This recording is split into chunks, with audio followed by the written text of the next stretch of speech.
Many people who consider themselves pro-Israel take the stance that the media, as if there's some monolithic entity called the media, that the media is biased against Israel. And I can start out by saying to you that I don't believe that.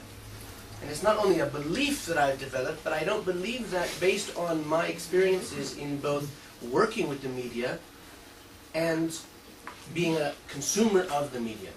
I said it's not monolithic, and that's the first place to start, to recognize that between the mainstream media, print, broadcast, radio, television, and the new medias, the blogosphere, and what have you, there certainly isn't anything we can really define as the media. And second of all, we all know that there's some in the media who are perhaps have more of a political agenda, and there are others who have less of a political agenda. But the bottom line is that however we define the media, if we talk about bias, we have to define what we mean when we talk about bias in order to even substantiate or to support a claim that the media is quote-unquote biased against Israel. And when you look at a question of terminology, context, the inclusion of context or the exclusion of context, photographs that either do or don't fit a particular story, balance within the story in terms of a focus on one side versus the other in the conflict, quotes that are used or used out of context, headlines that may or may not reflect the real story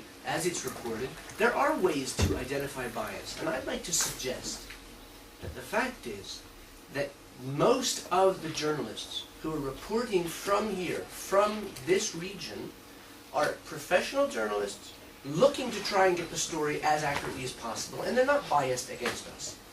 Most of the journalists who are serving here in Israel, from where most of the news about Israel obviously develops, don't have it in for Israel. They're not anti-Semitic, even under the definition of the new anti-Semitism in terms of a desire to defame or to demonize Israel or its leaders, what have you. But, and this is where the catch comes in, which normally I leave to a little bit later, the fact is that most of the journalists, and I'll be very interested to have feedback, whether it's from some of our journalist friends or others, Peter, Mona, others. My impression of the journalist community is that the journalist community here is no different than the wider world that they represent and that they come from. By that I mean, if we recognize that the intellectual milieu in Europe, which Manfred you've written about extensively and others as well, in America on college campuses, which we've seen recently in various places like UC Irvine and what have you. I'm actually going to be at UC Berkeley and UC Davis next week. Hopefully I won't have the same exact experience as Michael had, but we're all aware of the fact that the campus environment in America has a certain attitude towards Israel and issues here.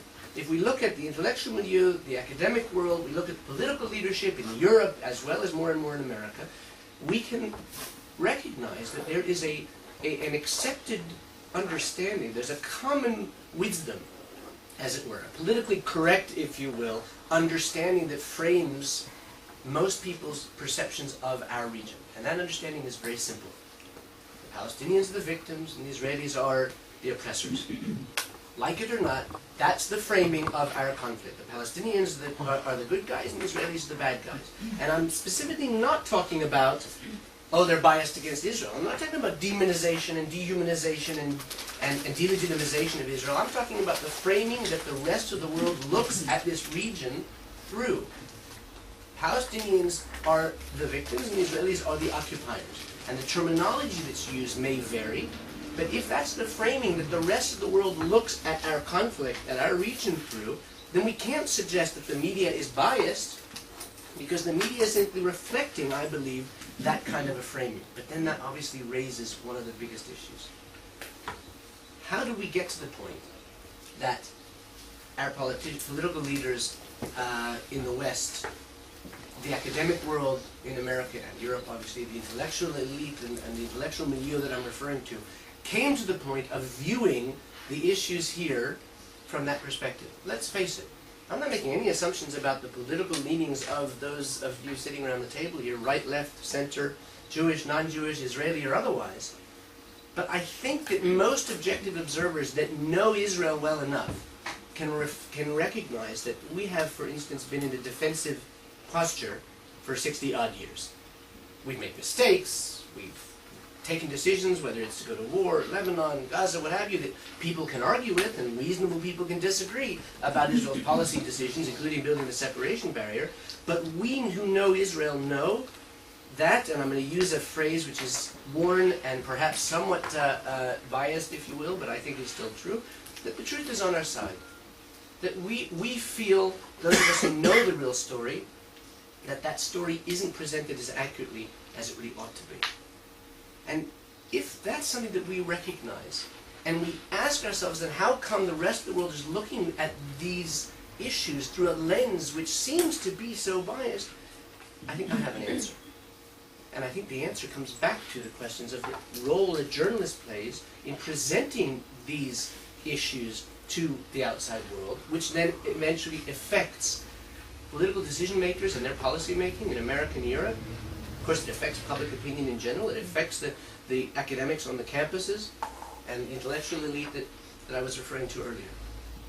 For some 30 years, I would say, since the early 70s, journalists reporting from this region have accepted the Palestinian perspective, the Palestinian narrative, as the way to present things. They have adopted the Palestinian language of occupation, settlements, even going as far more recently to apartheid wall and using the apartheid term, discrimination or what have you. In doing so, they have presented not an accurate picture of, if you will, and I don't like the idea that there are two equal narratives. I do believe that there is something, even within the world of journalism, as objective truth, of reporting the facts as they are. But even if we're to accept the idea that there are two separate narratives that could be at least reported and balanced each other, that's what we haven't seen. We haven't seen that Israeli narrative of our defensive posture, of the national liberation of the Jewish people returning to its homeland after 2,000 years of dispersion. We haven't seen the story of Israel with its 20% minority, Arab, mostly Muslim population who have full citizenship, full rights, and what have you, being told. The narrative, which is Israel's, if you will, the foreign ministry now has a push towards this messaging of creative energy, and the issue of innovation and technology and medical technology and innovating new cultural norms in Jewish and Israeli culture and life and what have you. That story certainly hasn't been told as much or as consistently as the Palestinian story of dispersal, dispossession, occupation, and the like. Now, if you can imagine being an academic in upstate New York, Michigan, London, or wherever, and you've never been to Israel, you don't have many, if any, Jewish friends or Muslim friends, you're not an expert on the Middle East. I'm not talking about an academic who's a scholar of the history of the Middle East, but you're a literature professor.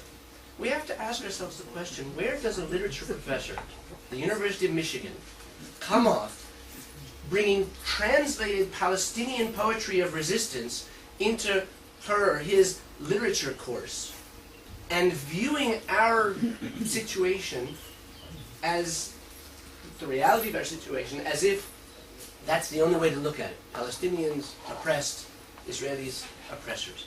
My answer is very simple.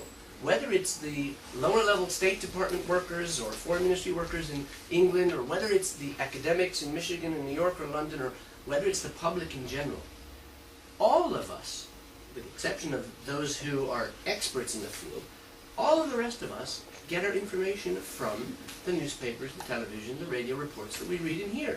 And if since the early 70s they've been talking about the occupation, the settlements, oppression, and now more lately apartheid, then eventually, I'm sorry to use a very evocative term, but it's the big lie that worked in the past and works today. I want to make sure that we understand the point that I'm making. I am not suggesting that the Palestinians don't have a right or a legitimate claim to the creation of an independent state. That's a political issue, and there are those who argue that they can and do and should, and there are those who argue against that. I'm not suggesting that the Palestinians are not suffering more really from their own leadership and the totalitarian authoritarian regime that's been created under the Palestinian Authority from Arafat and since then, but my point is not to say that Israeli policy can't be criticized. You know that. I think everybody sitting around this table has heard or read, whether it's Manfred or Nathan Sharansky himself or others, talking about the new anti-Semitism, the difference between legitimate criticism of Israel and the delegitimization and demonization of Israel and its leaders, of course there's legitimate criticism to be had, and therefore there's a legitimate Palestinian story to tell, but let's do a little thought experiment. If we could imagine, just for instance, that the story of Israel's return to Hebron and Shechem, Judea and Samaria, and I'm saying this, and I'm saying in a little caveat over here, I'm not some right-wing greater Israel fanatic. Many of you know me and know my politics are relatively moderate, and I have been active for over a decade in trying to help the Palestinians to build a civil society which could lead perhaps to independence at some point when it's appropriate. And that's an aside. It's important because what I'm about to say sounds a bit harsh, but let's imagine that in the 70s, Israel's return to those territories was presented, and the point here is accurately presented, that the Jews were returning to their ancient homeland, that the right of Jewish settlement in those areas was something that, while it may be in dispute, was certainly not prima facie illegal for those who understand the intricacies of international law and recognize that the British mandate called for close settlement of Jews on all of this land, that the United Nations partition plan was a recommendation that in the end, because of the war that was started by the Arab countries neighboring the nation-state of Israel, that they instigated that war, so that partition plan was basically null and void after that, even though Israel had accepted it, that therefore the issue of those territories was at that point, and remains till today, in dispute, that there was no legal sovereign in those territories since the British mandatory power. If that's the way this story was presented, and then the added element of the very legal, defensive nature of the 1967 war, which under the UN Charter provides the Israeli government, the Israeli state, the right to remain in a territory from which it's attacked until a peace agreement can be signed, and all these other issues, if they've been reported in that way, and I'm not suggesting they couldn't be some combination of both of these versions, but rather than tacking on that word illegal every time the word settlement is described, rather than using the terminology of occupation as opposed to other terms that could be used, you could imagine that the academic world, the political world, those intellectual elites that I keep referring to, might have, in the course of that decade of the 70s and the 80s, developed a slightly different approach to what all this means. Does it mean that they would accept, without any argument, Israel's right to remain in those territories and build communities or what have you? Not necessarily. But would we be in the situation that we're in today, that the majority of policymakers in America and Europe view... I just got off the phone this morning with Nils Eliasson, some of you know, the Consul General from Sweden, here in Jerusalem. We had a continuation of a conversation we had a few months ago, which related to his insistence that all of Europe, the European Union, and of course the Swedish government, view Israel's presence, very presence, in eastern Jerusalem, let alone the rest of the territories, as prima facie illegal. It's not even a question of... I mean, what we're talking about here is an acceptance of a framing of our argument, which then informs the decisions that are taken at every level, politics, public opinion, and others. The point that I'm making is this. I believe that the journalist community, on the whole, is looking to report things from the ground as accurately as possible. And therefore, I think our role in the world of those who consider themselves pro-Israel is not to try and convince them how wrong they are. It's not to criticize them always when they get the story wrong, although that's important. It's not necessarily to throw reams of information at them, learned treatises about the strategic Iranian missile threat and what have you. All of that is important. But the bottom line is what we need to do is to appeal to these journalists' own professional integrity, their professional pride. And by doing so, by reaching out to them and helping them to get a more accurate picture of the reality on the ground and the history of the region, I believe, it's almost a martial arts approach to these issues, we can get them on their own volition to take a second look at some of the assumptions, some of the baggage that they bring to their reporting. And I'll give you a few examples to show you how and why I think this is really true. I had a fascinating series of conversations with Griff Whitty, the Washington Post correspondent here in Israel, about the first 3 months that he was here. And he asked me, it was maybe the third, fourth, fifth time that we had coffee together. I remember where we were. We had the Coffee Bean and Tea Leaf on Rehov Yafa. We'd been there 2 or 3 times before. We also had a beer together at the American Colony Hotel and developed a relationship. We're sitting here having coffee, and he asked me, Aryeh, why is it that you always, I noticed in the events that you hold and tours that we do, you always refer to the territories as the disputed territories. And I'm just curious, because everybody else calls them the occupied territories, and you keep using this term. Why is that? We ended up, both of us, canceling our next meetings. We sat for about an hour and a half further, beyond the 45 minutes we'd already sat. And I went, you can imagine, I'm sure around the table here we have people who know even better than I do, the history, the legality, the politics, and it was not just the moral and religious claim that Israel has. It was everything that I mentioned just now about the mandate and the defensive nature of the war, etc., and more. And the bottom line is, for the next 9 months, Griff Whitty, reporting for the Washington Post from here, used the term disputed territories about 2/3 of the time. He didn't stop using the word occupied territories. That would be, I think, too much to ask.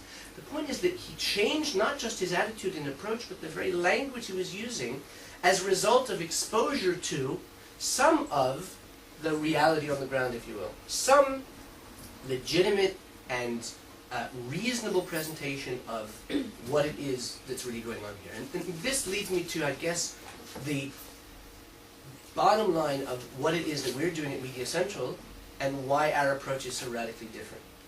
And it's something that Peter and Mona can maybe relate to, because Peter and Mona, as journalists, have been with us on a number of different events over the last few years. I truly believe, and I say this frequently, and I say it to journalists as well as to others, that accuracy is Israel's best ally. And I like that turn of phrase. It relates to what I said before about how we've always felt the truth is on our side, but truth always people feel is relative, and it's a little bit pompous to say that, the truth is with us. But accuracy, an accurate picture of what's really going on here, of what Israeli society is all about, our culture, the question of our minorities in our midst, the historical reality of whether it was the battles we fought or our right to be here and the land and the history.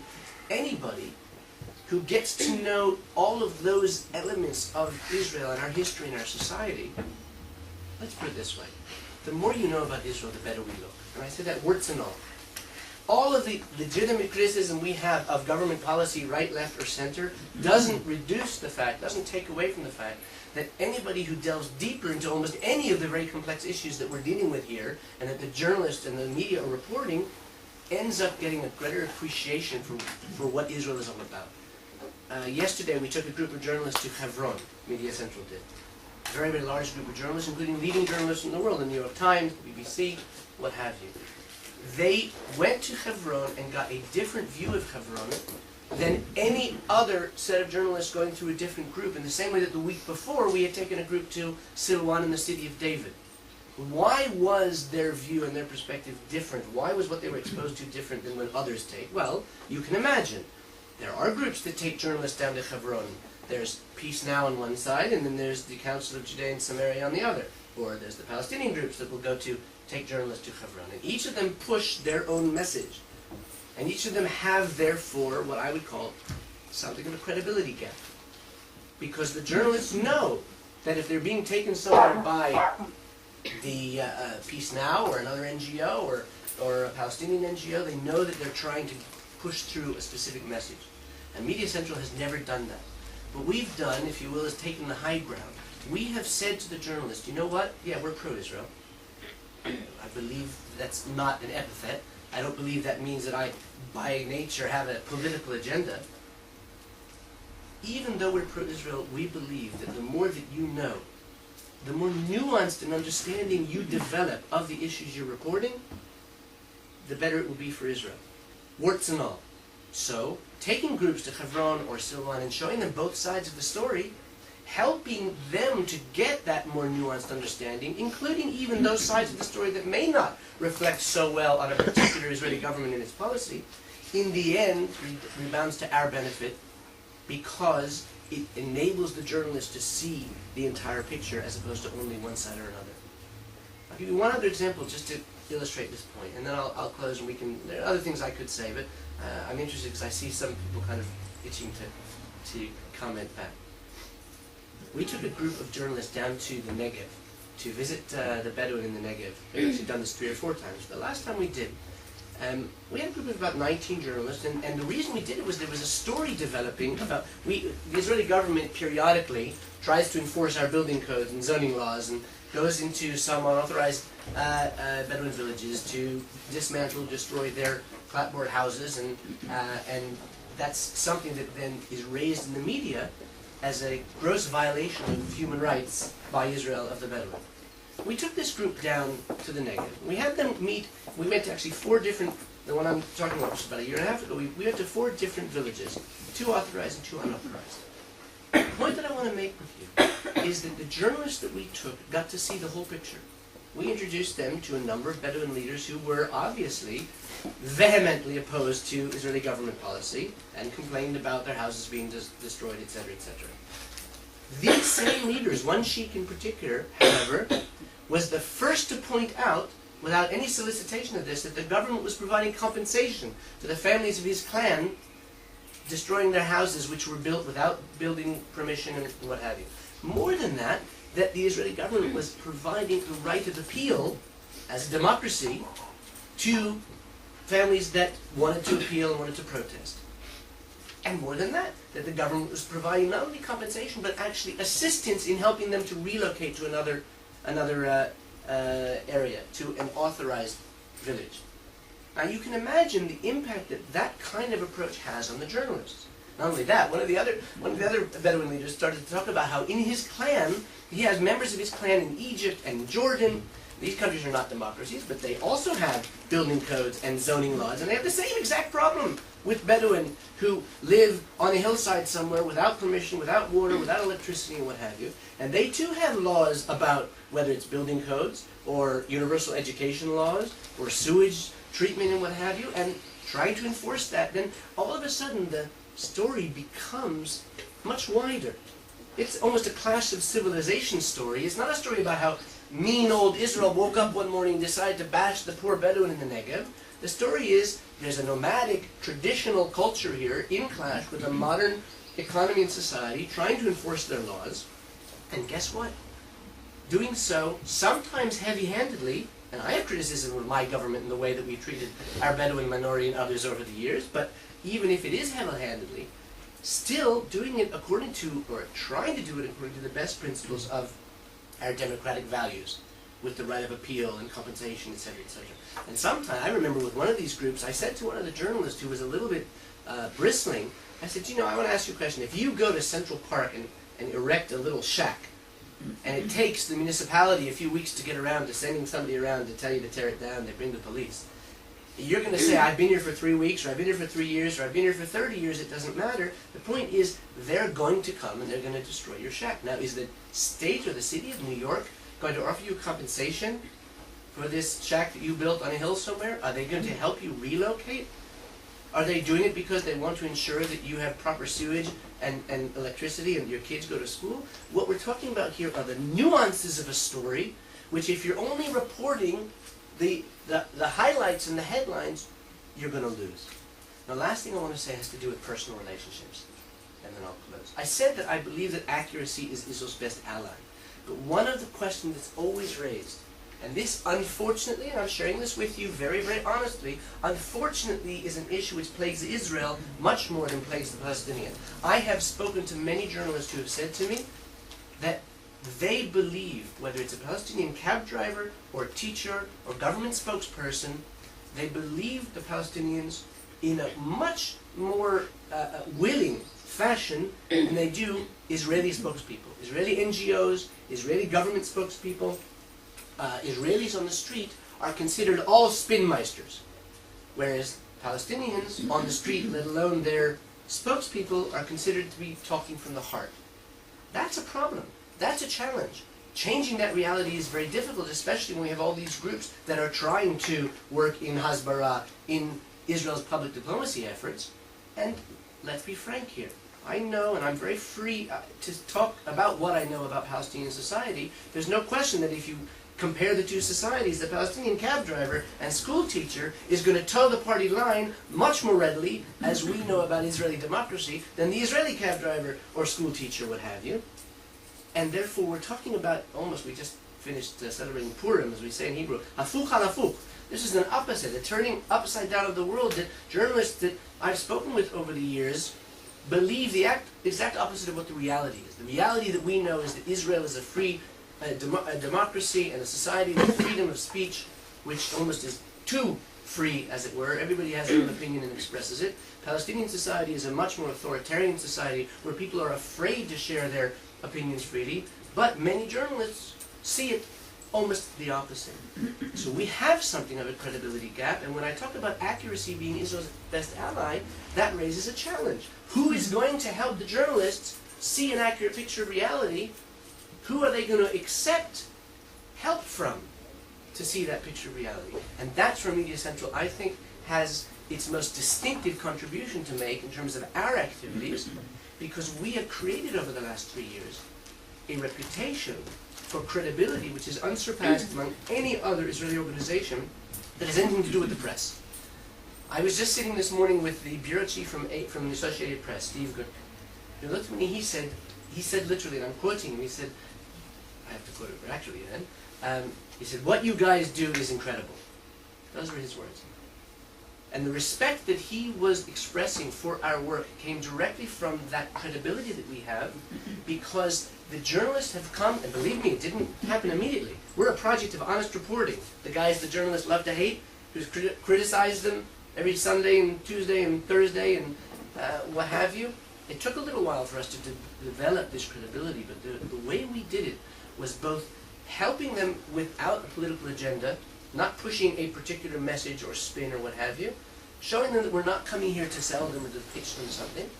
We also did it, and this is really the crux of the matter, by building personal relationships with them. We all know, I think, in our personal lives, in our business lives, relationships are what enable us to, I would say, impact others. It was Dale Carnegie who said in his book, How to Win Friends and Influence People, you can't hope to influence somebody unless you're friends with them. So the interactions that we have with the journalists are based on not just a credibility that comes from our not having a political agenda, but it's based on a credibility of the journalists getting to know us enough that they trust us if we are bringing them different angles of a story, that they trust that we're not trying to put something over on them. I want to end with one last anecdote which will illustrate this, I think, better than anything else. Because sometimes these anecdotes are important not just as illustrations, but also because we go back to this issue of the use of terminology. What words are used to describe events here affect how people view them. So, in Operation Castlet, in the operation against Hamas in Gaza, a year ago, we set up kind of a forward operating desk and operation in the Ashkelon, in the Holiday Inn Hotel in Ashkelon, with the Qassams and Katyushas falling all around. That's where most of the broadcast media, many of them, and many also of the print media were based, or they would come there for briefings or what have you. We held briefings, and we were providing all the services that we always provide. Whatever a journalist needs, basically, within reason, and as long as it's legal and moral, we're willing to provide drivers, photographers, translators, contacts. Looking for a quote, we'll help you get one and what have you. So we were doing that based out of the Ashkelon Holiday Inn. Well, over the course of the first, let's say, 5 or 6 days of the operation, you can imagine it was very intense. And the relationships with the journalists that were there became also very intense. When you're running down to a miklat every 4.5 minutes with 3 or 4 journalists who are having breakfast, you know, there's some camaraderie built. And I'm not making light of the fact that this was a war, people were dying, but there is something of almost a summer camp experience when you're around it and not immediately focused on the actual battling. And this was definitely true. I had beer at 2 in the morning with Anderson Cooper from CNN when he came in from his last broadcast. Right? I had breakfast with Mike Tobin from Fox News in his pajamas. He would run down to get breakfast before the breakfast room closed at 10 o'clock in the morning. And these kind of things are relationship building exercises. And beyond that, when you're sitting and having a cup of coffee with somebody and a person-to-person relationship, And they're not looking at you as a government spokesperson or an NGO is trying to pitch them some story or what have you, but you're just talking, so things happen. So for instance, with Anderson Cooper, we got into a discussion about, I don't even remember how it came. I guess he asked me where I was from. Talked about us from San Francisco, etc. And Tomas mentioned, I happen to be a direct descendant of one of the first Jewish families ever to have come to America. My family came in 1720. And I was telling Anderson, he was fascinated by this, and more than that, I was telling him the story of my great-great-great-so-and-grandfather, 9 generations back, whose name was Gershom Mendes, who was known as the Patriot Rabbi. And there's a painting in the Library of Congress of the 13 clergymen who inaugurated George Washington. 12 of them are good, upstanding Christian men in their robes, and the little guy at the back, you can only see his head, that's my great-great-great-great-great-and-so-on-grandfather. And Anderson loved this, because he just loved, Americana and what have you. Clearly, obviously, that did something to seal something of a relationship between us. Now, what happened next is the point I want to make. 3 days later, after this conversation, we had another few interactions. We were sitting and having, I guess it was lunch, because it was around noon, 11 o'clock, 12 o'clock, with one of his producers and one of my team members. And Anderson made a comment which made it abundantly clear that he had no idea of the difference between a Qassam rocket and a Katyusha rocket. So I said to him, and this wasn't as innocent as it seems, because we knew none of these broadcast journalists from America have anything to do until 3:30.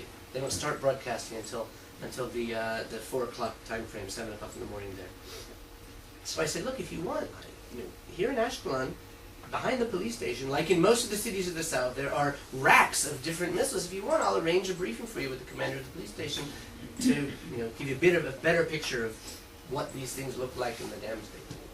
He said, great, good idea. The producer loved it. Within 20 minutes, we were in their van and going to the police station. Now, you might say, since we're now beyond Purim and on our way to Pesach, Dayenu, that would have been enough, because he would have gotten, and he did get, a very detailed briefing of, and we had talked also in those 20 minutes as we were waiting, as we were trying, about the differences between a Qassam and a Katyusha, the destructive nature of a Qassam and a Katyusha, etc. The fact is, what happened next is the kind of cream, if you will, the icing on the cake, but it is what represents the power of these personal relationships. I don't know how much you know about how the media works in terms of the broadcast media and television, but anytime you see a news piece on television, it's produced kind of like a mini film.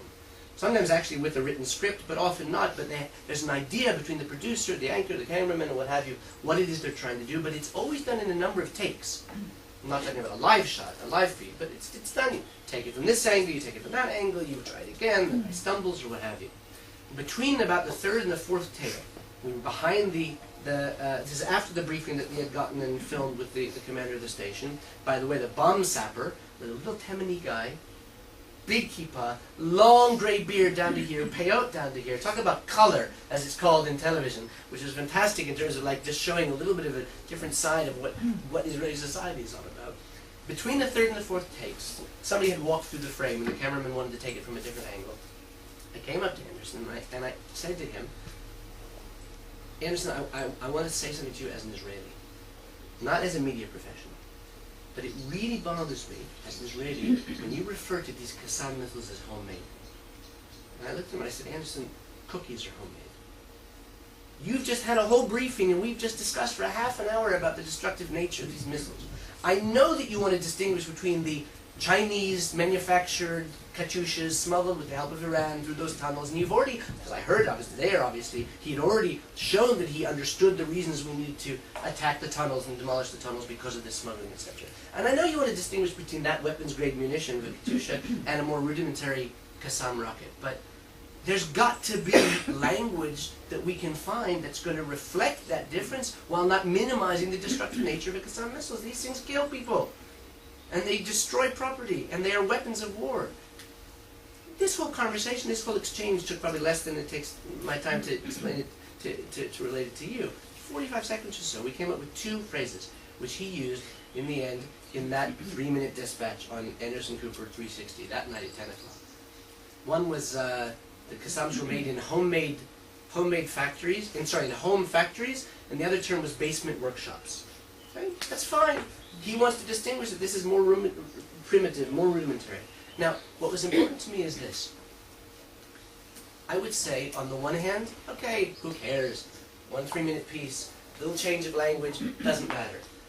I believe it does matter. And I believe it matters for 2 reasons. Number one, because the presentation I made today suggests that the way journalists report the news and the language they use over and over again affects not just public opinion, but even our policymakers, as well as our academics and what have you. And because it affects the way that Anderson Cooper, looks at these issues. Many times I'll take a journalist to an event, or we'll hold a briefing, or I'll have a conversation with them, and there will be nothing that comes out of it. No article, no broadcast, no reference. But I know that somewhere, somehow, there's been something to affect the attitude, the approach, the lens through which they're looking at the issues. For Anderson Cooper, in this particular instance, I know it made a big difference.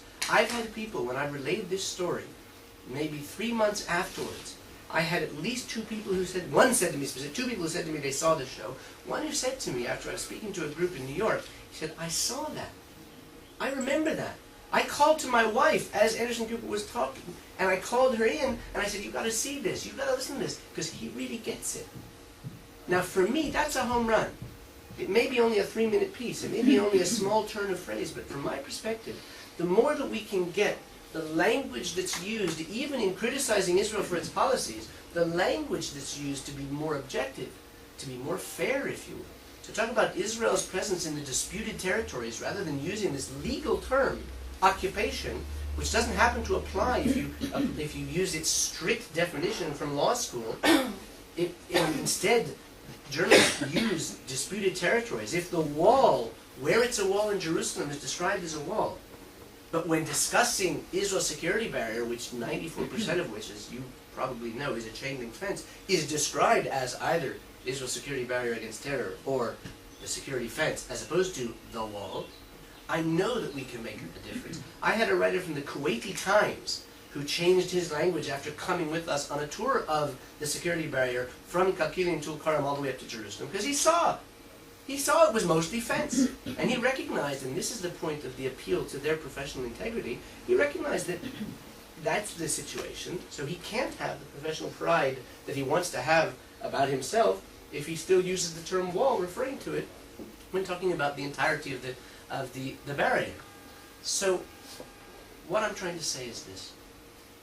If we take Dale Carnegie to heart, maybe it's time, not that we stop criticizing the media for getting the story wrong. Yes, they should be criticized. Not that we stop, and I'm sitting here in one of the foremost research institutes of the country, I'm not suggesting that we stop producing learned papers about all of the subjects that are of interest and are of import for policymakers and what have you. As far as the journalists are concerned, maybe it's time that we reach out to them, and we do for them what the Palestinians started to do in the 70s. And as one journalist, before we opened Media Central, said to me, Aryeh, look, here's what you don't understand. As a journalist, when I walk into the American Colony Hotel, within 3 minutes, I'll have 5 Palestinian fixers coming up to me saying, how can I help you? Do you need a driver? Do you need a photographer? Do you need a tour guide? Do you need a translator? Come to my home. Come meet my family. And this fellow, who's the bureau chief of one of the 3 main wire services, said this to me 3.5 years ago. He said, Aryeh, they embrace us. That's something that you Israelis and you pro-Israel activists have never done. You're always criticizing us for getting the story wrong. You're always throwing information at us to try and convince us. Where is this Middle Eastern hospitality that we always talk about? We've never done it. Not our official bodies, like the Ministry of Foreign Affairs, the Government Press Office, the Prime Minister's Office, the Aryeh spokespeople, but you know what? Maybe that's not their job. But we as a society and all of our NGOs also have that. And that's the radically new and different approach at Media Central. Being service-oriented, developing relationships with the journalists. Not in order to convince them that we're always right, but in order to help open and widen their lens through the building of relationships and the providing of services to help them discard a little bit of that baggage that they carry with them when they come here, and hopefully help them to see things from a slightly more balanced perspective in order to be more accurate in the coverage of the stories they're covering. I'll stop there, and I'll be happy to welcome your comments, disagreements, approbation, and what have you. Do you want? Thank you very much. I think that the names and everything going on. I have so far Shalom Friedman, Hannah Givon, Edward Cohen, Yusef Hakimian, Professor Julian Bauer. Okay, so far. So let's start. And Eitan. Sharon, please. The practical aspect of your work sounds to me like a blessed and very good thing. However, your descriptions of the reality of journalist objectivity, fairness, and impartiality and professionalism seem to me tremendously remote from the reality which Israel faces every day. There is discrimination and bias, omission of facts. Even the way you presented the picture of the, on the one hand, the narrative of the Palestinians, the narrative of the Israelis. What is missing in that presentation? Well, the presentation, what is missing is the horrible things that the Palestinians do and would do and say every day. We're not talking about a symmetrical case. There is something here, and here's where I agree with you absolutely. I think the more people know, the more accurate they are in relation to the situation, they more will tend to accept the Israeli side. That's one point. The second question is, why, if this narrative of occupation is universally accepted, does Israel's popularity remain the same in the United States or even go up among the general population? And this leads me to your first opening remark, the frame remark. I think it's quite simplistic to see what has happened in terms of Hasbara, solely in terms of there's an occupation and this is the way the world sees it. There are so many factors at work. There is money at work. There is pressure at work from many, many different countries. It's a whole story which you know about better than me, I imagine. So while I believe your work is blessed and you're doing a good thing, and really journalists need this kind of thing, I think the picture is actually much more difficult, and I'm trying to say this as a supporter of Israel. I believe the basic narrative is Israel has tried to make peace through all the years, and what we've met with is terror and violence and denial and no. First of all, I do agree. I made a relatively simplistic presentation, and there's no question there are other factors involved. There are definitely some in the media who are biased. There are definitely some media outlets, BBC immediately comes to mind, but others also, whose entire staff, structure, editorial ownership, the ownership of the British people, but my wife's British, so we'll leave that aside, where there is bias. And therefore, for instance, I know, so my comment about bias was related to the finite community, the finite population of the journalists who are here on the ground reporting from the region. And so that's one distinction that maybe I didn't make quite as strongly as I could have.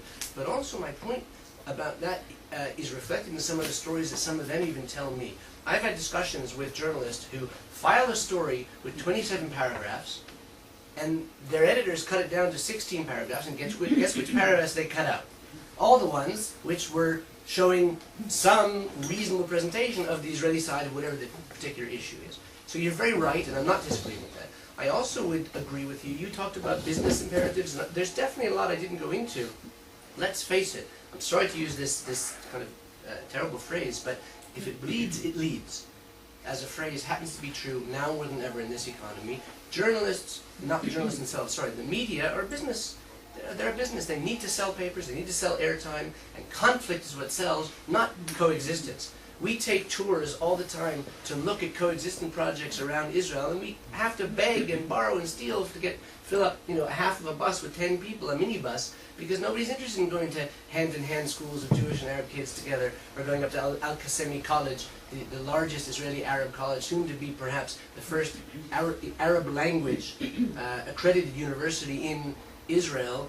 Talk about a story about Israel's democracy and Arab minority and how they live in freedom and what have you here. But these are things that journalists aren't that interested in. So you're right about that. But when you say that you take issue with my presentation that the media isn't biased, I guess what I'm trying to say is what you see as a lack of balance, what you see as misuse of terminology.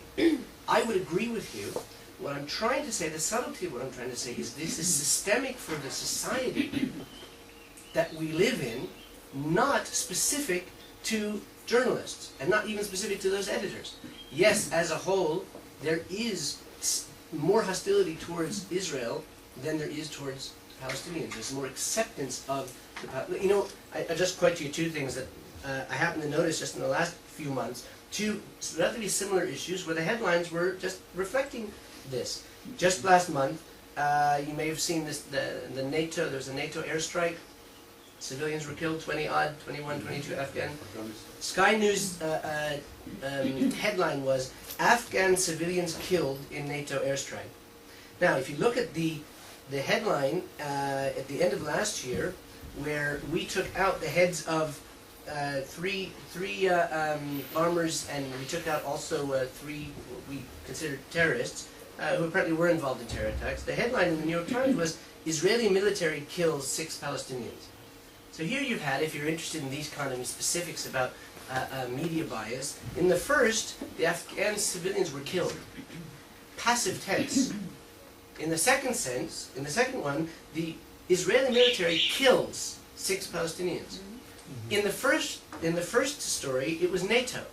Now, they're defining NATO. They're not just saying that they were killed by, you know, some plane, but NATO is a pretty ephemeral entity. There's no finger pointing here. It was Britain, it's America, it's France, whatever. But here it's Israeli military kills 6 Palestinians. And the issue of the 6 Palestinians that were killed, of course, the implication is, well, we don't know, civilians, not civilians, as opposed to a headline that would have said, 6 terrorists killed by Israel, or what have you. The point I'm making is that this is a reflection of the way and the framing and the perspective that the wider society views these issues. I would like to think that as we begin to develop a different language and a different framing, that these kind of ways of presenting things, and the other things that you mentioned, would be changing over the course of time. Like examples like Can you answer the question of why, in spite of the distorted reporting, the average American, or a great share of Americans, do not accept the line of the New York Times?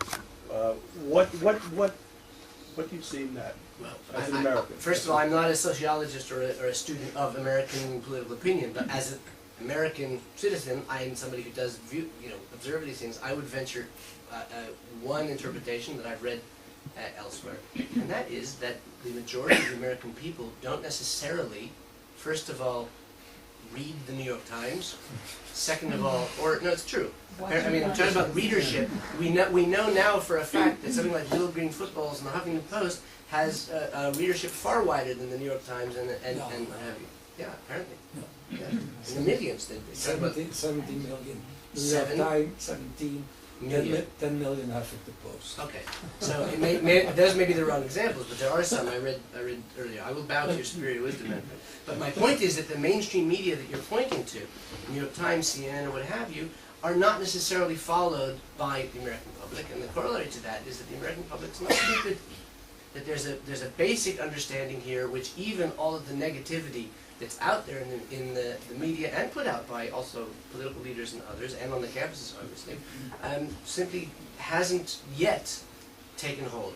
There are those who say, and I wouldn't disagree, and I know Manfred's an expert in this, that if we want to know where America will be in 20 years, all we have to do is look at where Europe is now, because what's happening in America today is what was happening in Europe 20 years ago, and that's the danger, whether it's on the campuses, we've talked about this about campuses in specific, but also in terms of the intellectual elite and the acceptance of this hostility towards Israel, which hasn't yet filtered down into America, but who knows in terms of where it might go. Aryeh, thank you very much. I hardly know where to start because I've taken copious notes here. But I would like to just tell you that I'm Carnegie Rowan. I am co-organizer and co-director of a proactive writing group called Righting the Wrongs, in which we try to educate. I lived in Los Angeles for 33 years and was one of the first members of Stand With Us, which grew out, was formed because we realized the Los Angeles Times which is a leading newspaper and utterly and completely anti-Israel. That newspaper hardly gave notice when Kobi Mendel and Yossi Ishlan were killed in Dakar. And so Roz Rothstein founded Stand With Us. The fact is, we handled the Los Angeles Times. We monitored, a group of us monitored paragraph by paragraph some of their reporting, and we compared newspapers. Right. Paragraph 1, use this language, or use that language. When an Arab child lost a toy, there was a big picture with no article in the Times, in the Los Angeles Times. And when the two boys were killed, no names, no nothing, no background, no talk about terrorism.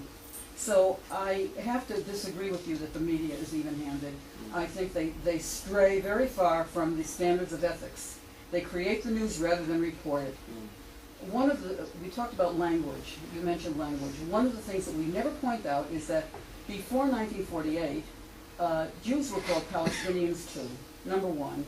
Another misconception, and Jews, not two, by the way. Jews were the Palestinians. That's right. No, but I'm saying, of course, for a much longer time, before Muhammad had his bris, you know. But there's another point. The word Palestinian is not synonymous with Arab. But we talk about Palestinian territory, and everybody thinks that we usurped, that we just plopped in and took over some of their land. Right. This is something which must be, I think it's a cardinal sin to assume that Palestinian and Arab are synonymous, because that lets us out of the loop. We should be talking about, when we talk about territories, we should be talking about the fact that this was only a territory, and we get just smatterings of it. And one last thing, I was at a Jerusalem conference and heard Professor Bernard Lewis, and he stressed that that according to Islam, it was okay to make agreements and then to deny them, to remove them, to erase them. So when we talk about, we should be anticipating rather than just living in today. We should be anticipating what will happen if we take a certain action. And if we have a peace process in so many years, first of all, process means give and take, which doesn't happen. The pressure is always on Israel to give. So that's another language, a bit of language that needs to be changed. But in 10 years or so, they could decide, even after a signature is on a piece of paper, that they don't want it anymore. And we need to spell this out. We do not, accuracy, as you pointed out, is really important. We do not work with accuracy. Okay. I don't know. I don't know if there's anything really for me to respond to. I Well, take your how do we points. do it? How do we do it? Well, I would say one thing in response, and that is the last issue that you said. I'm not going to go into further discussion about the bias, because I think we agree that we should all be concerned when false terminology or false facts or imbalance or unfair reporting or pictures that either aren't included or are inaccurate or what have you are published.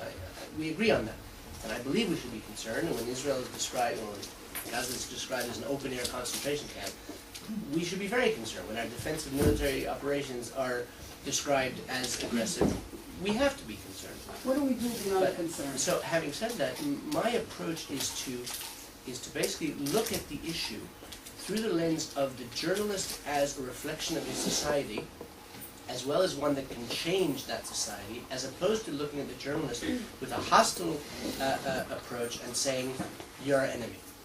And I believe it does have an effect, and I'll share with you one other anecdote which is important, which has nothing to do with what I do. I give talks along these lines around America with some frequency. I'm going once a Shabbat to 9 different cities over the next 12 days, also, obviously for fundraising, but also to help. I'm doing some training, advocacy training, and what have you. I gave a talk in San Jose about 2.5 years ago, after we'd been in business for about a year.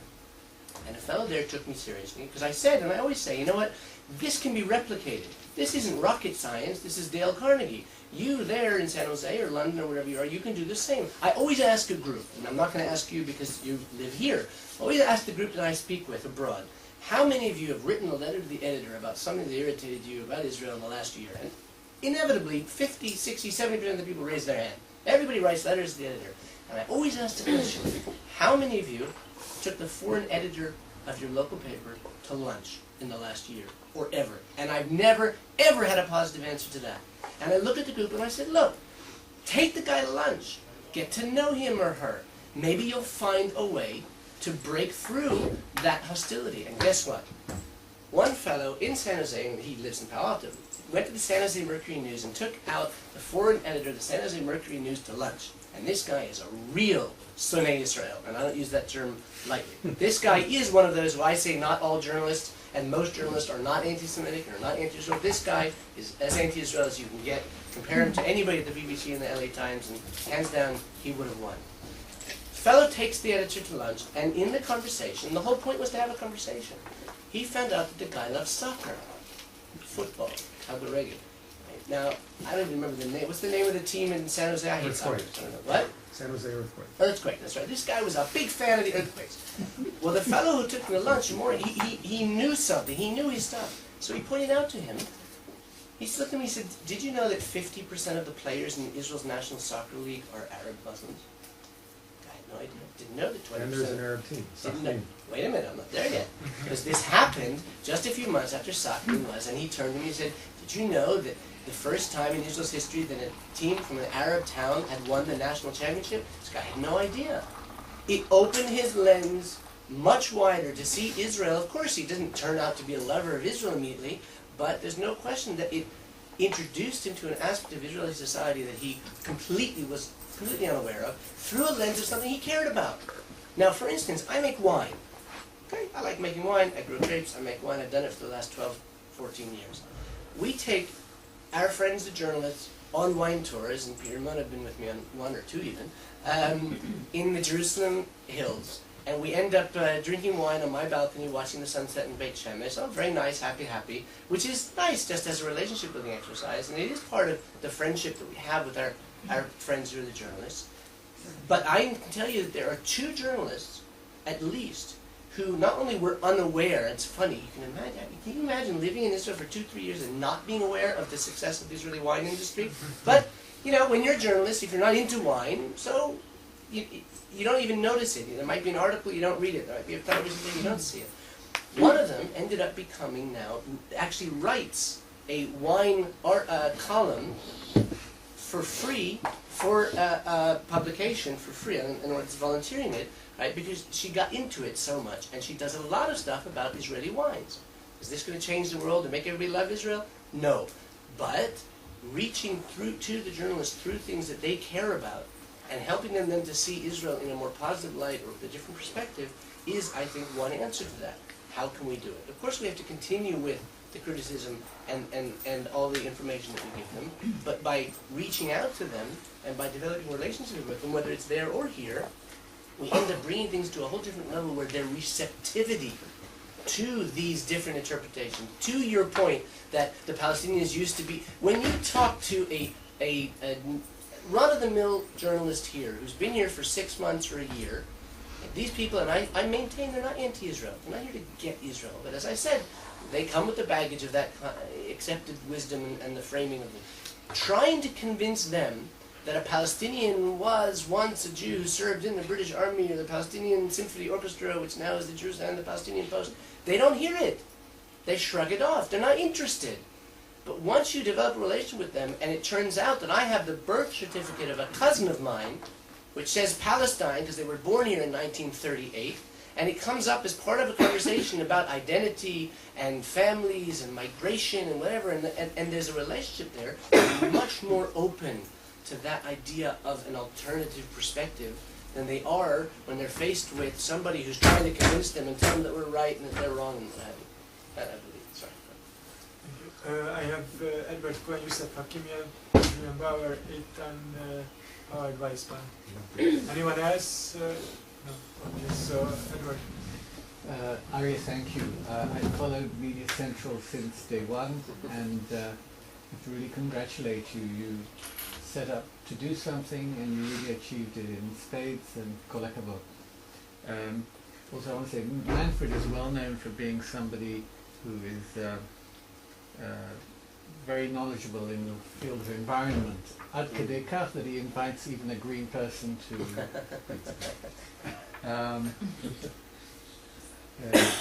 And last joke, you talked about little green footballs. I guess that's something to do with you as well. It actually isn't funny enough. I wanted to make the point that until 1967, this anti-Israel atmosphere was just not there. The very opposite was.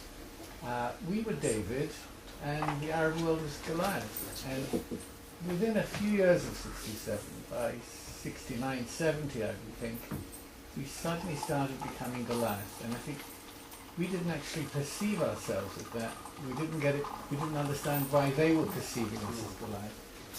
And I think maybe now we understand it. It's too late to sort of change that image.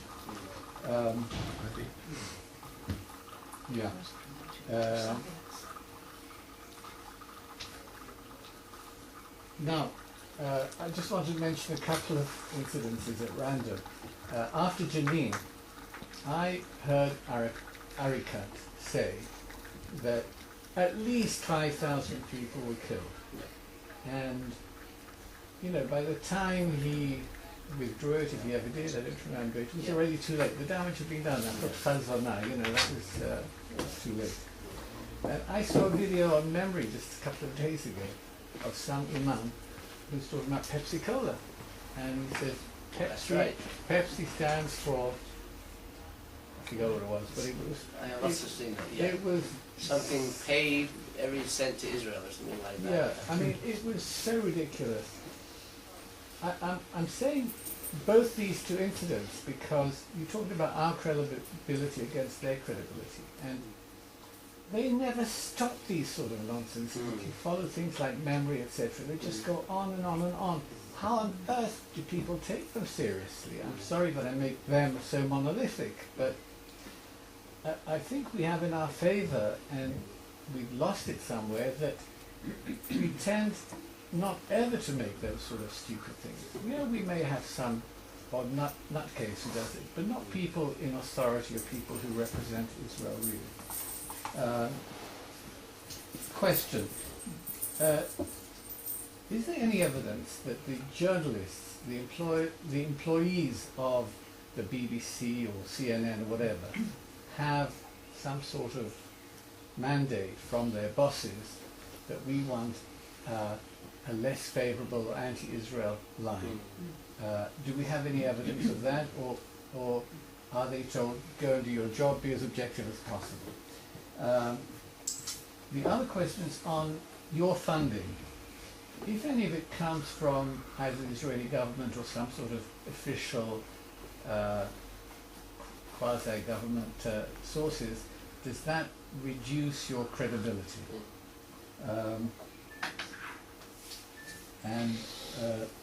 There's the famous one which I learned even as a schoolboy: dog bites man is not a story. Man bites dog, that's a story. And the last thing I wanted to say really, I've got two more things. I think that the best visit that you could take your journalists everywhere, and it should be very good for every journalist to do this, is to go and visit Hadassah Hospital.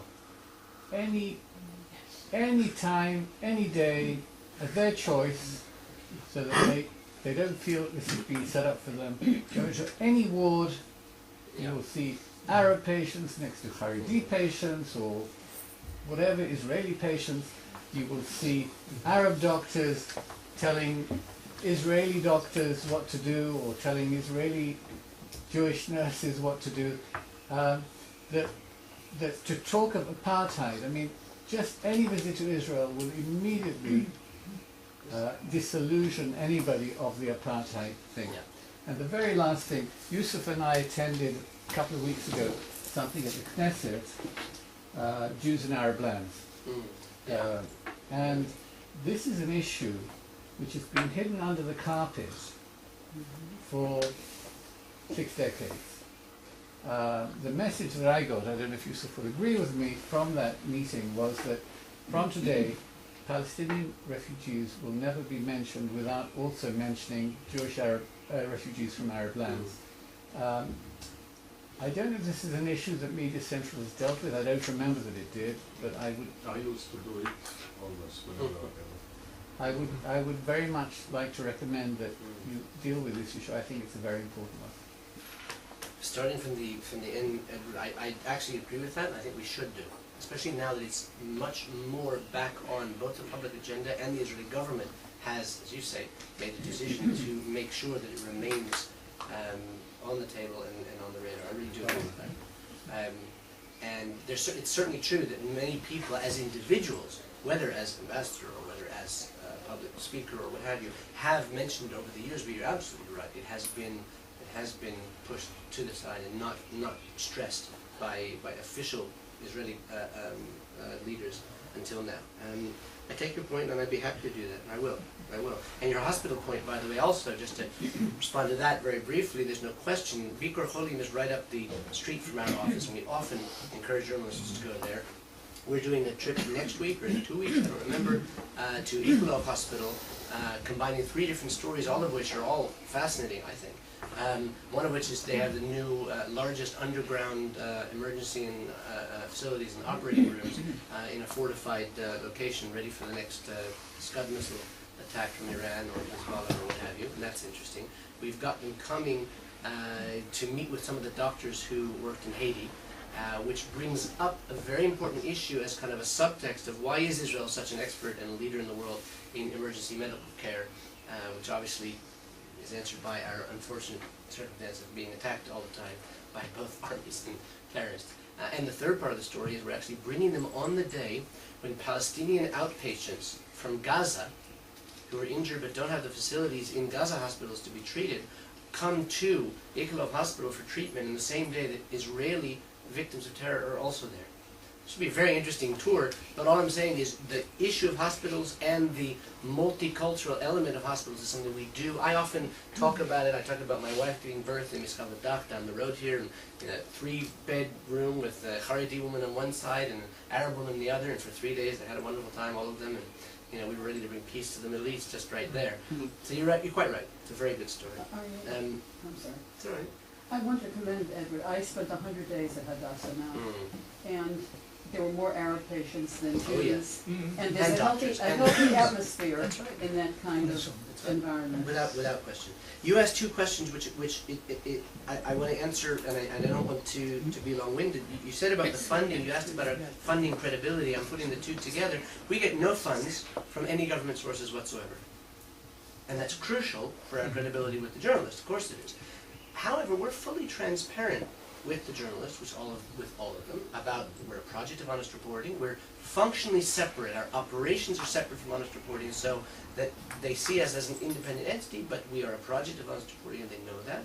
Our funding comes from Jewish federations, from Christian groups, from right-wing, from left-wing. It's all transparent, and that's always been very important to me in order to have that credibility with the journalists. Simon McGregor-Woods, the bureau chief for ABC News here, said to me when we first started out, he said, look, we're going to have to get over this hump of we're a project of honest reporting, because people will immediately say, what are you trying to convince me or pitch me or what have you. But once you get over that, the fact is that we journalists it's hard to be a journalist in Israel. It's an area of conflict, there's language issues, 2 languages to deal with, there's all these competing stories and what have you, and therefore if you provide credible professional services, we'll flock to you, irrespective of who funds you and where you're from, but you have to maintain that credibility, obviously.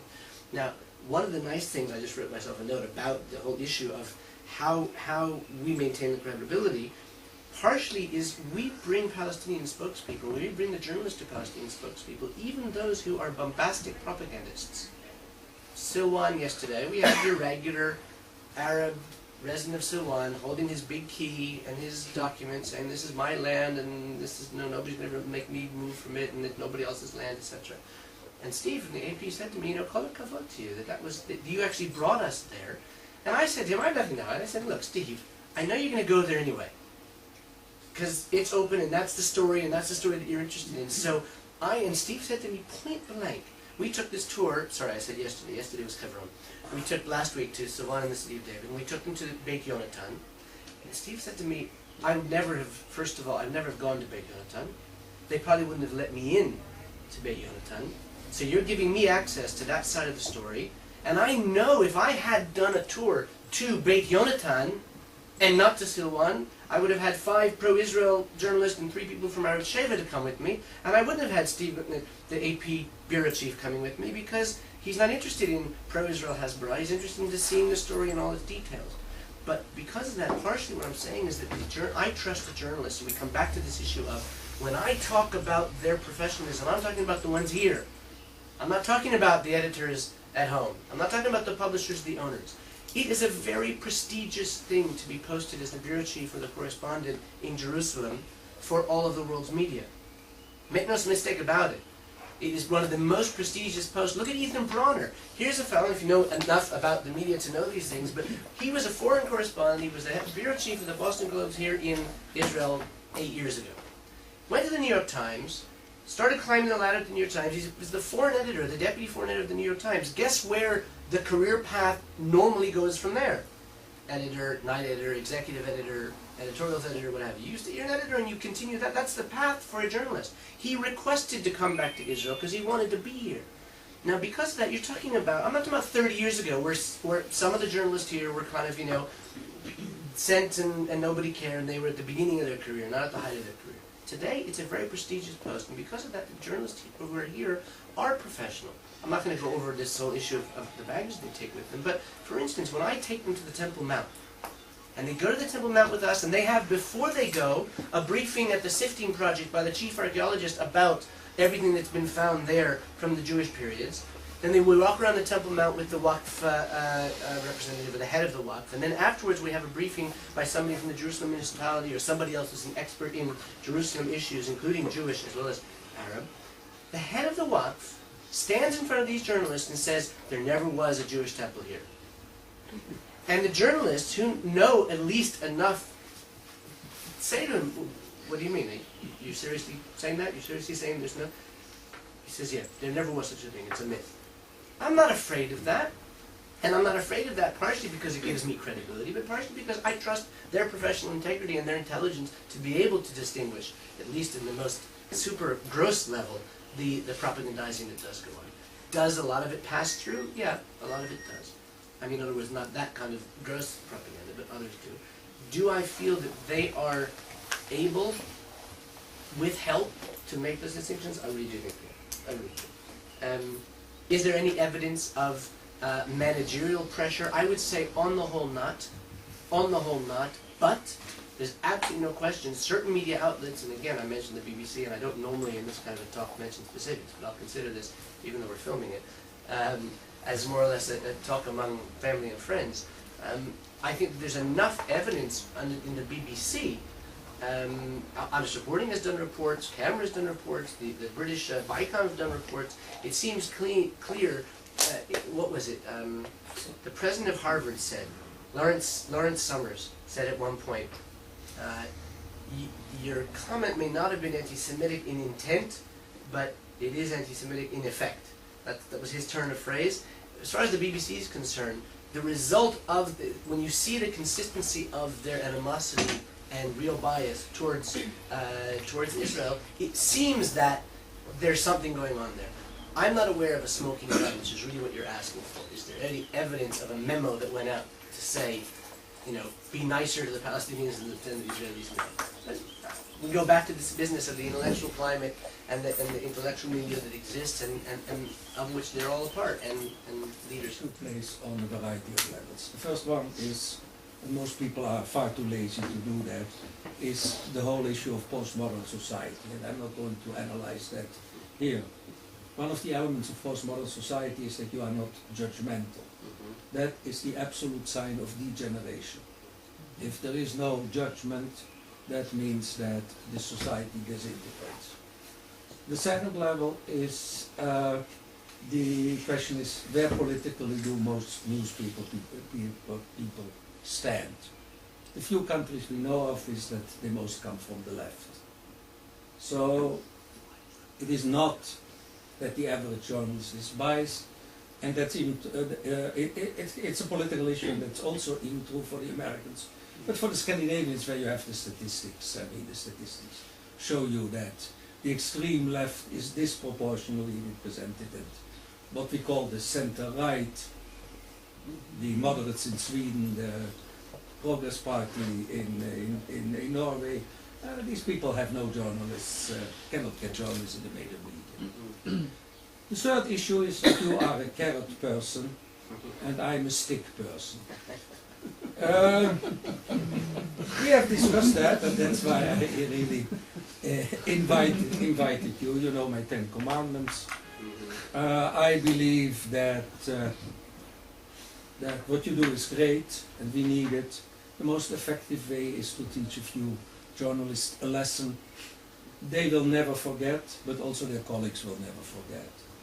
And I think I would like to suggest you, the next time you meet to talk to Mr. Eliasson, the Consul General of Sweden here, you ask him, where does this incredible racism in your country come from?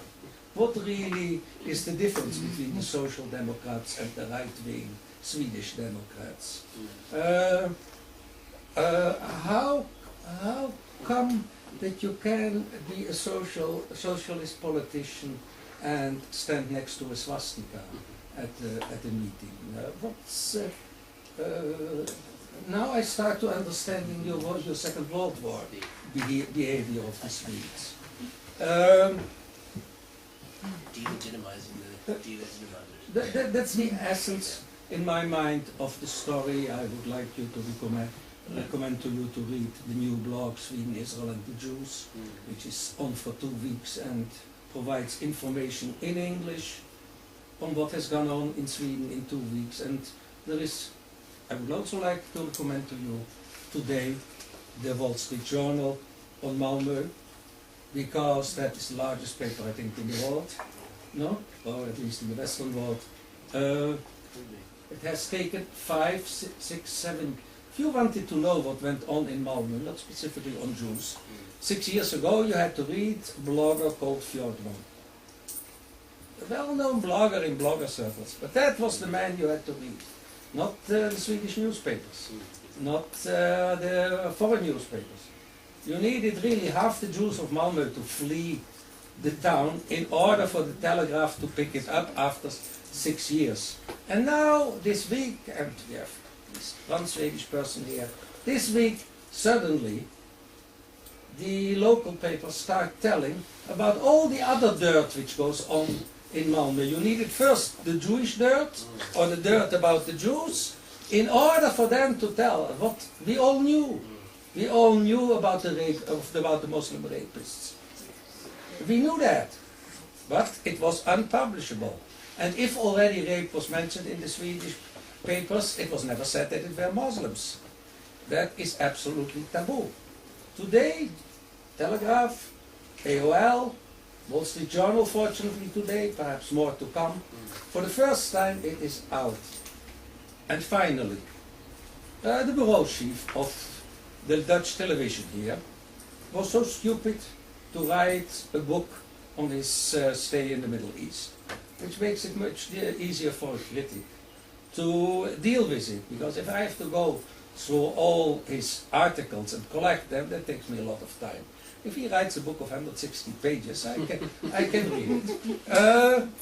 And his masterpiece there, leaving aside all the other lies, is that Shas doesn't recognize Israel. Now here we are at a tremendously nice situation. Here you have the greatest expert in the Netherlands, a man who got the prize for the best journalist of the Netherlands, a book which sells in a relatively small country more than 100,000 copies. And this guy believes that people who have been in governments, who have given the vice prime minister of Israel, this guy writes in a book that the party who is in the government doesn't recognize the country. So, I mean, I have slaughtered that guy in one of the largest Dutch newspapers, and to the great surprise of that newspaper and the editors, the guy didn't react, which was quite sensible. And then somebody wrote to, but it's not something which a journalist does. You are slaughtered in 1,000 words, which don't leave anything of your whole career, and you don't answer. But one of the Dutch Arabists wrote back to me, the situation is very clear. if you sit at the bar or you don't move your head. And that is the essence of the story. You slaughter one newspaper guy, the others are much more careful. And that, I wanted to tell that because your story was the carrot story. Right. And thank you for coming. We have a few minutes to respond. I would like to respond. Okay, well, I'll start from the last point, because I think there's no question that probably in personality almost, Manfred, probably, I'm more of a carrot person, you may be more of a stick person, but maybe that's why we get along. I definitely know, and I'm connecting part of what you said with one of the things that Peter said about working, whether it's Syria or in Gaza or what have you. I'm often asked, isn't it because journalists are afraid for their lives or what have you? And the truth is, I think that you'll agree with me that in Judea and Samaria, in the Palestinian areas, in the West Bank, in the disputed territories, whatever term we're going to use for it, there is less of a physical threat, but there definitely is the threat of the issues of withdrawal of access or what have you. In Gaza, there's no question there's a physical threat. We have one journalist right now who still hasn't been released by Hamas, having been arrested, Alan Johnston and others. And aside from kidnapping journalists, we certainly have situations where Stephen Erlanger wrote, I had one of the best and worst conversations I had with Stephen Erlanger, who was the bureau chief of the New York Times here for like 3 years. He wrote, a week after he was posted to Paris, he wrote that article, I don't know if you remember seeing it, from Paris. He wrote an article about Hamas and its control of the media, and how Hamas does have a very, very strong arm and hand, and handholds the media to show the stories they want to show, etc. in Gaza. I called him up in Paris. I said, now you're writing this? Like, you should have written it a year ago, 2 years ago, 3 years ago. He said, Aryeh, what am I, like, an idiot? I write that then there goes my access, and there goes the... And in other words, I'm putting together partially reflecting what Peter said, one of the points that you made, and I think that you're right in one circumstance. When things get so bad, when the errors, when the bias, and it must be so egregious, like with the BBC a little while ago, where Danny Seaman, the head of the GPO, Government Press Office, did call him in and did restrict his access and whatever. They didn't renew something. I think that does have a place. Sharansky did that once. Sharansky did that once as Minister in the Interior, but No, as Minister of Anti-Semitism. Diaspora Minister. no, we didn't. No, we didn't withdraw. It doesn't matter. Yeah. We didn't. But Danny Seaman, is the Government Press Office who gives out credentials, did that about a year and a half ago, 2 years ago with the BBC for about 3 months or something. I think in very, very isolated circumstances that may be fitting, but let's face it, we don't want to see ourselves as Syria or Iran or Hamas. I don't think that's the best way to get the journalists to be more accurate. Although I'm not disagreeing with you that it should be within our range of techniques we could use. Very quickly, just to respond to some of the other things. Yosef, I think you and I should talk offline about the issue of autocratic totalitarian regimes and their impact on their peoples, because you know I would have a lot to say about that, and I do agree with you.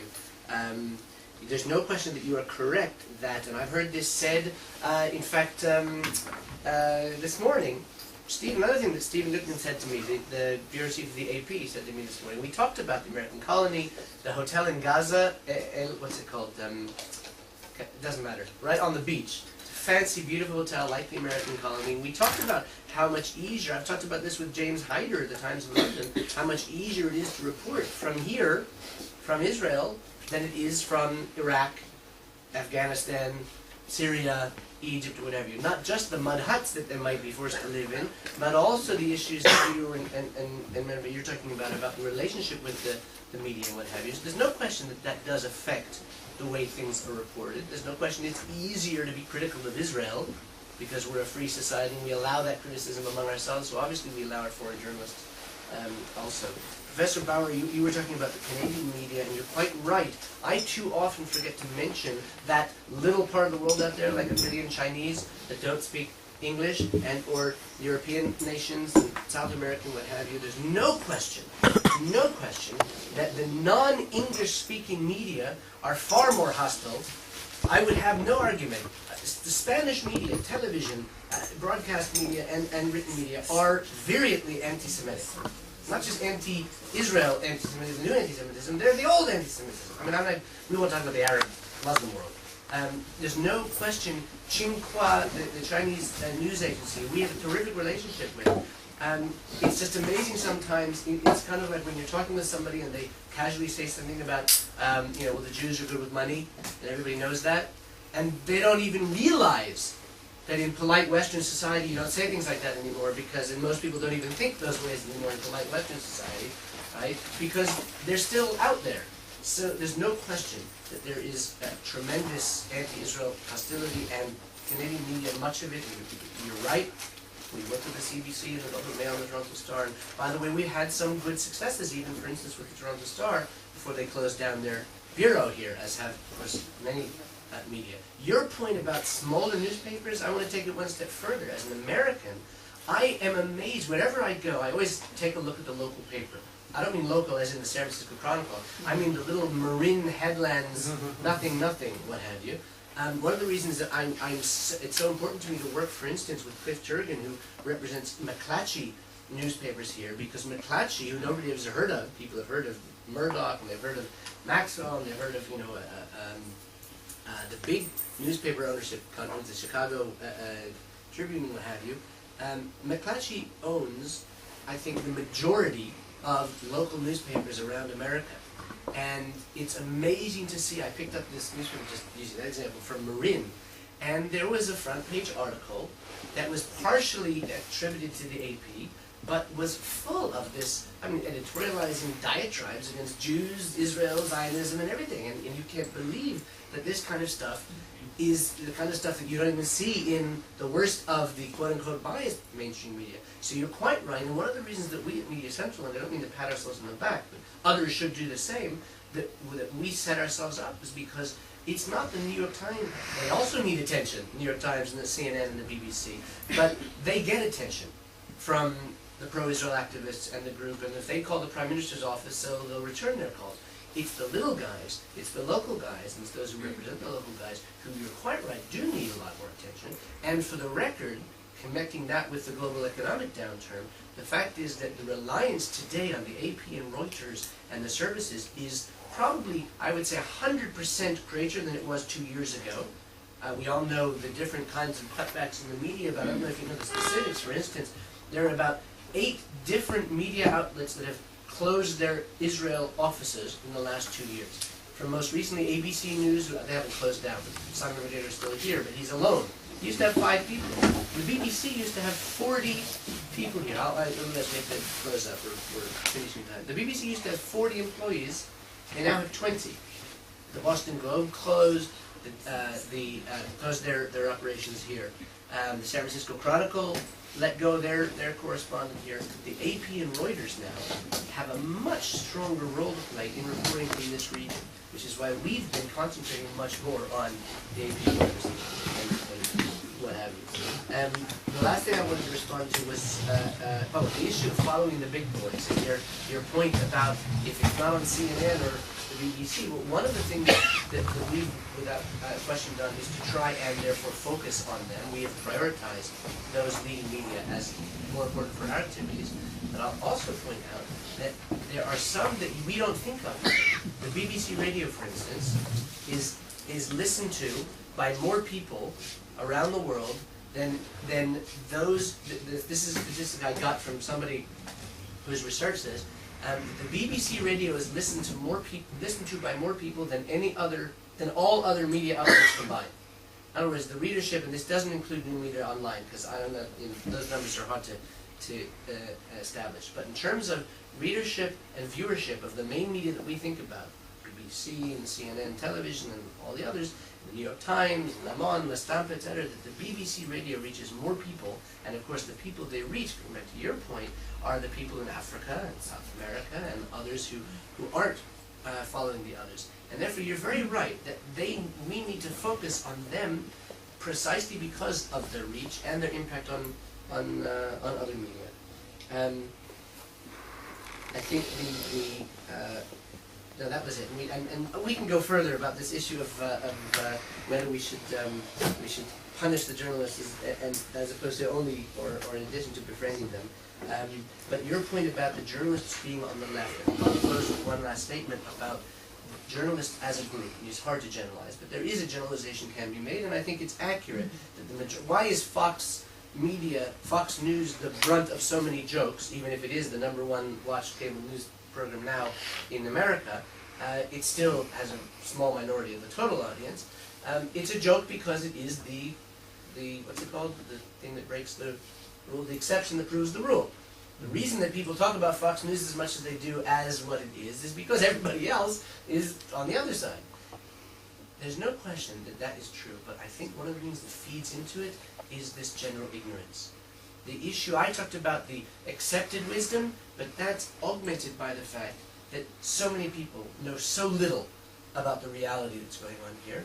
And it's easy to be left-wing and pro-Palestinian and root for the underdog and root for the David in the story and the way it's presented, because if you don't know any better, and that's the way it's presented, then it ties in with, and this is the funniest thing. I said I'm speaking in Berkeley and UC Davis next week. I'm not speaking about media issues. I speak about Sharansky's theories of human rights and promoting democracy in the Middle East, what have you. And this is one of the issues that I always focus on.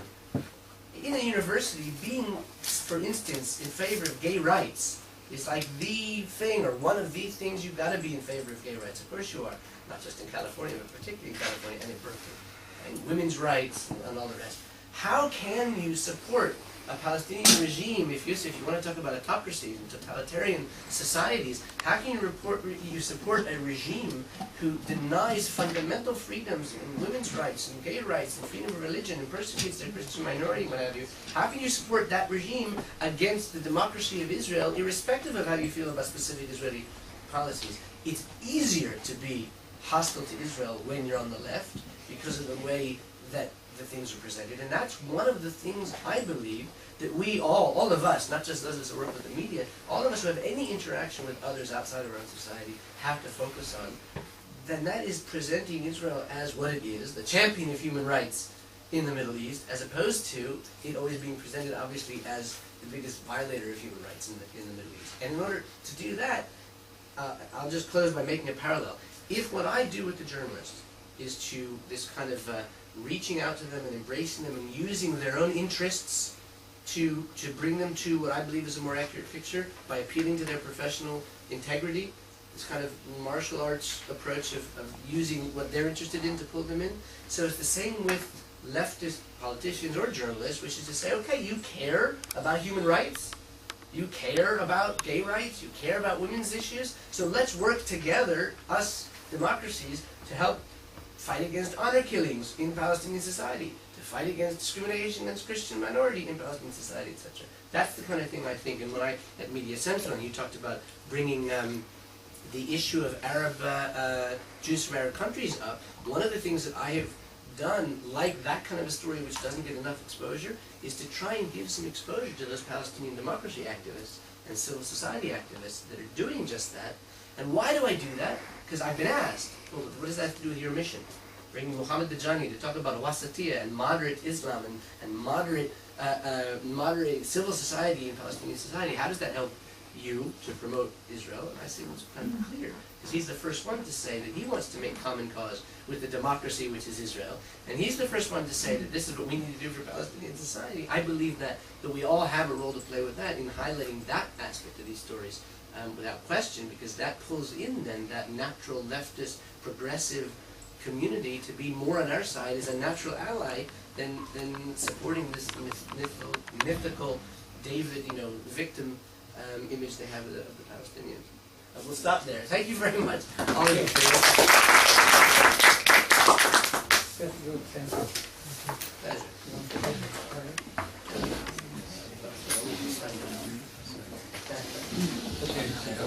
On se rappelle au plus tard